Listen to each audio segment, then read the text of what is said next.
So as the wind bloweth, so goes the music. I heard it said that it was a quiet week in Lake Wobegon. Not so here. We've been very active, very busy, very engaged, very inspirational, very much visioning, very much participating in the activity of this thing called the Center for Spiritual Living.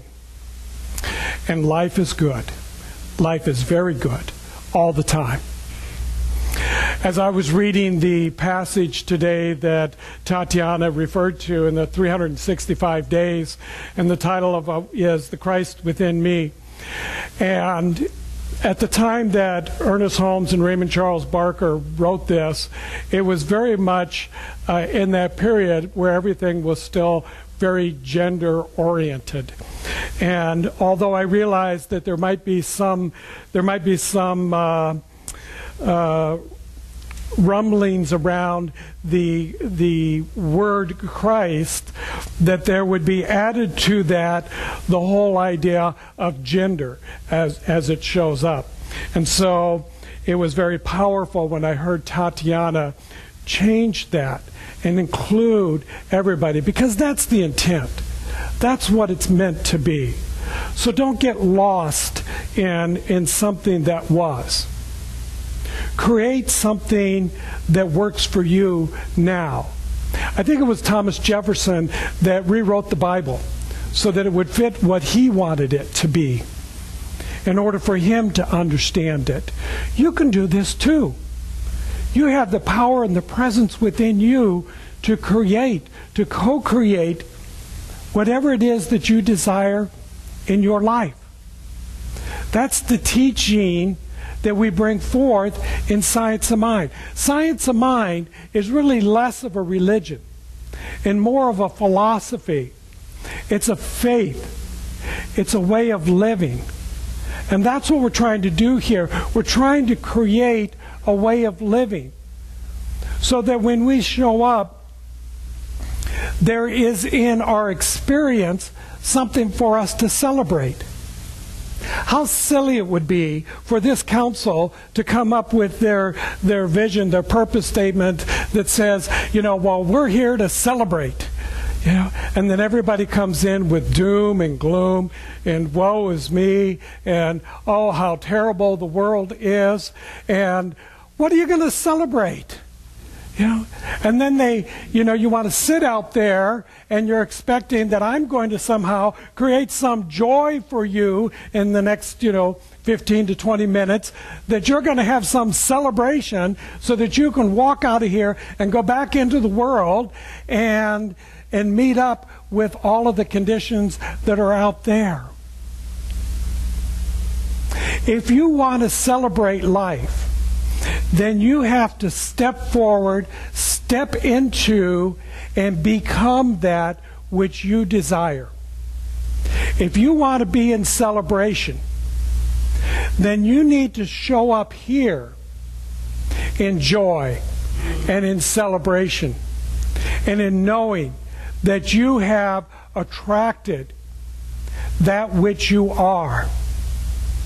In this month's Science of Mind magazine, there's an article about an author who was born and raised in England, James Allen, who was basically poverty-stricken, who worked like 14, 15 hours a day in a sweatshop, and then afterwards would spend his time reading things like Troward. Get that, students? He would spend 13, 14 hours and then sit down and read Troward and Emerson. And he began to write and create, and his most influential book is titled As a Man Thinketh. Now, his wife later on, because she outlived him, began to change that gender aspect to it, as she began to write and do her own work along these same lines. And his book was influential to people like Norman Cousins. Is it Norman Cousins? Yeah. And, see, all these names just dropped up. Norman Vincent Peale, thank you. Power of Positive Thinking, and Ernest Holmes. This was an individual that came out of the doom and the gloom of the late 1800s, the early 1900s, and brought forth in his mind this awareness that it's in the consciousness as we think that we co-create our life. Now, one of the things that he says is that it's not that what we are thinking is what we are attracting into our life. It is as we think, as we are, who we are being is what we are experiencing in life. And we can get a little bit caught up on this because we hear this phrase that, change our thinking, change our life, that we have the law of attraction. So if I sit here and I think about, piles of money, the money's just going to come flowing in.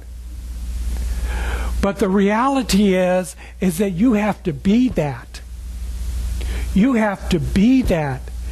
You cannot sit in your chair and think that because you have framed this word joy, that joy is going to show up knocking on your front door and saying, "Come on with me, we're going to go out and celebrate." You have to be the joy. You have to find it within you. This is the meaning of the Christ within. Most of you, I'm sure, are aware that Christ comes out of the Greek. Yeah? Yeah, good. Okay. It's a Greek word that means anointed, illumined. It means that in the consciousness, I've come into the awareness that the power and the presence is already here within me. The Christ is within me, and it makes no difference if I'm man, woman, or child. That when I stand in the consciousness of knowing that the truth and the presence is within me, then the Christ is what is expressed and experienced in the life that I'm going to be living. And the conditions, the rest of the world out there might be in total chaos, or they may want you to think that it's in total chaos so that you'll respond to them in some way that gives them power and authority over you. But if you are standing there in your alignment, in your consciousness, that you know that the Christ is within you, then you will move through any condition. You will heal anything that needs to be healed. You will transform anything in your life that needs to be transformed. But you must first be it. You have to become that which you so desire. And as you do, as you create that consciousness within you, then that is what your manifestation, that's what your demonstration will be. Somewhere there's a quote that says that anyone who stands in the consciousness with God is in the majority. Think about that. Standing alone, who I am, in the presence and the power of knowing the truth, I become the majority in my life, not in yours. You got to figure out your own.